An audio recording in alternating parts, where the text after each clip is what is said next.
Bonjour, je m'appelle Sylvie Rioux, j'ai fondé Amélioraction car je suis passionnée par l'amélioration continue et par la performance des PME. Aujourd'hui, j'aimerais partager avec vous mes réflexions suite à la lecture d'un livre qui s'intitule « La passion du client », écrit par Ken Blanchard, Jim Ballard, Fran Finch, paru en 2004.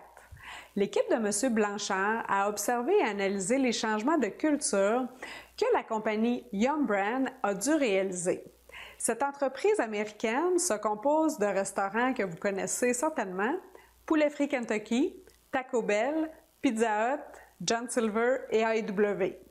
Yum! Est donc un leader mondial de la restauration rapide, qu'on appelle souvent le fast-food, et possède environ 33 000 établissements, presque 1 million d'employés, c'est pas plus maintenant, dans plus de 100 pays, presque sur tous les continents.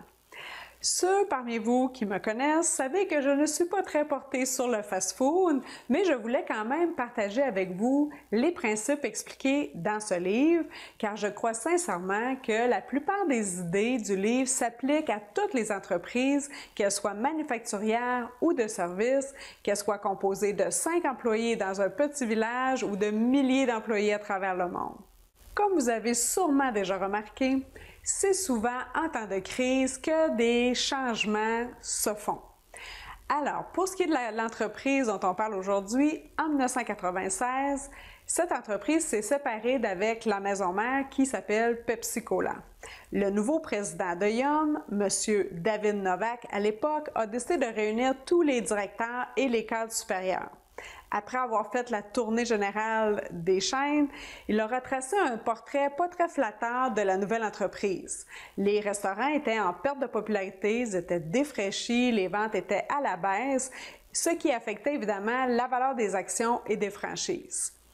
Alors après avoir organisé un méga lac à l'épaule avec les hauts dirigeants des 5 bannières qui sont quand même très différentes, l'équipe de gestion a réussi à se munir d'une espèce de politique commune qu'ils appelèrent nos vérités fondatrices. Je vous les résume ici. Premièrement, pensez aux employés d'abord, la satisfaction des clients et la rentabilité suivent. Intéressant, n'est-ce pas?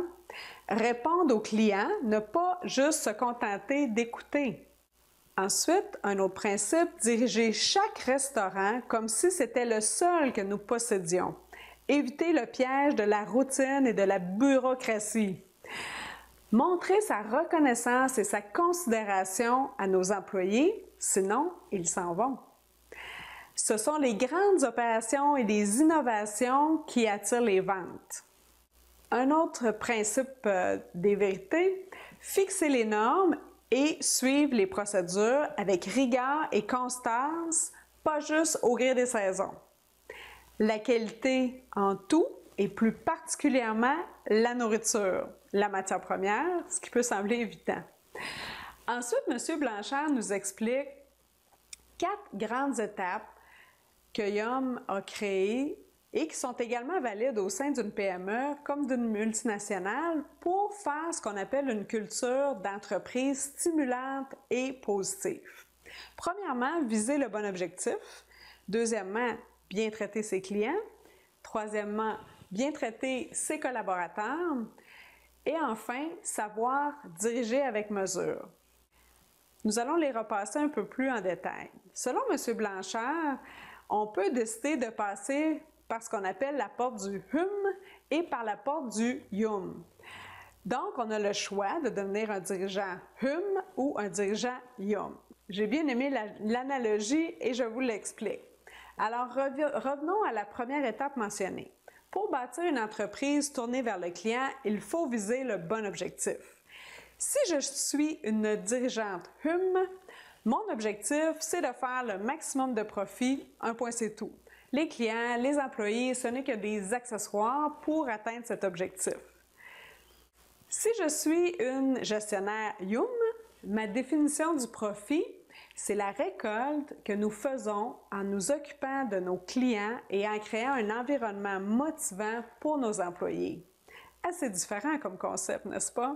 Ensuite, passons à la deuxième étape, bien traiter ses clients. En tant que dirigeant pour moi, les clients, ce sont des fatigants qui se plaignent tout le temps, qui ne sont jamais contents, des enquiquineurs. Donc, ça peut paraître drôle, mais je dois vous avouer que j'ai déjà vu ça dans ma carrière, une attitude comme ça. Si je suis une dirigeante Yum, toute mon énergie se concentre sur les clients. Il ne faut pas juste les satisfaire. Je veux leur fournir ce petit plus qui les transforme en véritables fans de mon entreprise. On veut qu'ils soient comblés. Pourquoi? Parce que tous les employés de mon équipe et moi-même savons que ce sont les clients qui signent les chèques de revenus de notre entreprise et indirectement nos chèques de paie. Donc, les clients sont la raison d'être de l'entreprise. Troisième étape, il faut aussi bien traiter nos employés. Alors, si je suis une dirigeante je suis l'être supérieur, la supérieure de mes employés. Je méprise un peu les gens sans cervelle, sans trop d'éducation, sans diplôme. Par temps difficile, on réduit les effectifs, on se débarrasse d'une partie du personnel, on peut facilement se passer de ces gens-là.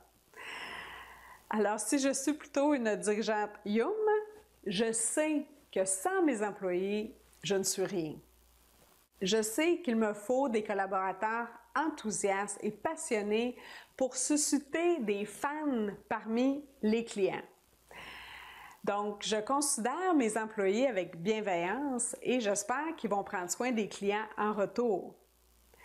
Quatrième et dernière étape, savoir diriger avec mesure. Alors, je reprends l'analogie. Si je suis une dirigeante je suis imbue de moi-même. Quand l'entreprise va bien, c'est grâce à moi. Quand ça va mal, c'est la faute des autres. Je suis au service de moi-même et je me conduis comme si mes moutons, mes employés, n'étaient là que pour mon bénéfice. C'est moi le berger, après tout. Et j'estime que l'argent, la reconnaissance, le pouvoir doit remonter jusqu'à moi. Tout m'est dû. Donc, si je suis plutôt une dirigeante Yum, je comprends rapidement que rien ne m'est dû. Je sais que je vaux autant que mes collaborateurs. Oui, je joue un rôle important pour les orientations de l'entreprise, mais je sais qu'un autre de mes rôles, c'est de féliciter, encourager, servir mes collaborateurs. Je pense davantage à les servir qu'à me servir. Je préfère des relations humaines, saines, plutôt que les courbettes. Donc, je coach autant que je peux pour faire gagner l'équipe parce que je sais que si mon équipe gagne, l'entreprise gagne. Alors, j'espère que vous avez compris un peu l'analogie et la différence entre les deux. Maintenant, je vous pose la question. De votre côté, comment ça se passe? Est-ce que vous êtes un dirigeant ou un dirigeant Yum? Finalement, la meilleure façon d'imprégner le changement dans une organisation, c'est d'influencer la culture de l'entreprise. Mais c'est quoi la culture d'une entreprise? C'est flou un peu. La culture d'une entreprise, c'est des valeurs partagées par tous, orientées sur les individus, mais sur les résultats, évidemment, de l'entreprise. Donc, c'est des dirigeants également dont les bottines suivent les babines pour ce qui est des valeurs aussi. Parce qu'évidemment, si on n'a que des belles valeurs affichées sur un mur et que ça ne paraît pas dans l'usine ou dans l'entreprise, c'est pas très crédible. Alors, récemment, j'ai rencontré un chef d'entreprise qui m'a présenté en tout début de rencontre les valeurs de son entreprise. Il m'a expliqué que tous les employés les connaissent et y adhèrent, sinon, ils ne peuvent pas faire partie de l'équipe. J'ai trouvé ça très intéressant. Alors, les valeurs que cette entreprise a définies, respect, loyauté, harmonie, innovation et rigueur. Et vous, quelle est votre vision pour votre entreprise? Est-ce que vous en avez une? Quelles sont les valeurs importantes pour vous et pour les membres de votre équipe? Est-ce que vous les avez définies? Est-ce que vous en avez discuté ou vous les avez partagées? Donc, je vous invite à répondre à mes questions dans la fenêtre ci-dessous. Si vous avez besoin d'accompagnement pour vous aider à définir vos valeurs, votre mission, votre politique de passion client, vous pouvez communiquer avec moi. Je vous remercie de m'avoir écouté. Au plaisir!